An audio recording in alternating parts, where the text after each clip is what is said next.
చేయటం ఎటు చెదరకుండా ఉంచుతాం, కానీ వచ్చస్సు పైకి రావాలి. మనం ఏ దేవుడిని తలుచుకుంటే ఆ దేవుడి యొక్క నామం అనమాట. శివాలయంలో సాష్టాంగ పడితే శివ శివ అనండి, హనుమంతుడికి సాష్టాంగ పడితే హనుమానండి. ఆ విధంగా వాక్కుతో కూడా నమస్కారం చేయాలి.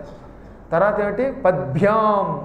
పత్ అంటే పాదం, పద్భ్యాం అంటే రెండు కాళ్ళతో, అందుకే ఈ కాలిటి ఈ కాలిటి కూడా మార్చాలి మళ్ళీ.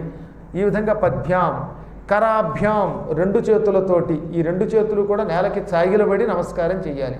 కర్ణాభ్యాం రెండు చెవులతో, భగవంతుడికి ఎదురుగుండా ఈ సాష్టాంగ పడేటప్పుడు ఈ కుడి చెవి తర్వాత మళ్ళీ ఎడమ చెవి కూడా నేలకి తగిలించాలి. ఇదనమాట రెండు చెవులతో నమస్కరించుట. ఇప్పుడు అర్థమైందా?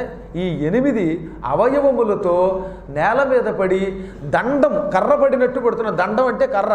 సాష్టాంగ దండ ప్రణామం అంటే 8 అవయవములతో కర్ర పడినట్టుగా నేల మీద పడిపోయి భగవంతుడికి నమస్కరించుట. అది దాని అంతరార్థం అనమాట. వరసగా గుర్తుపెట్టుకోండి. ఉరస వక్షస్థలం, శిరస శిరస్సుతోటి, మనస మనస్సుతోటి, వచస వాక్కులతోటి, పద్భ్యాం రెండు కాళ్లతోటి, కరాభ్యాం రెండు చేతులతోటి, కర్ణాభ్యాం రెండు చెవులతోటి నమస్కారము చేస్తే దానికి సాష్టాంగము అని పేరు అన్నమాట. అష్టాంగము అంటే 8, స ప్లస్ అష్టాంగం సాష్టాంగం అన్నమాట. స అష్టాంగం అంటే అష్ట అంగములతో. సంస్కృతంలో స అంటే ఇంగ్లీష్లో విత్తు, తెలుగులో తో అన్నమాట.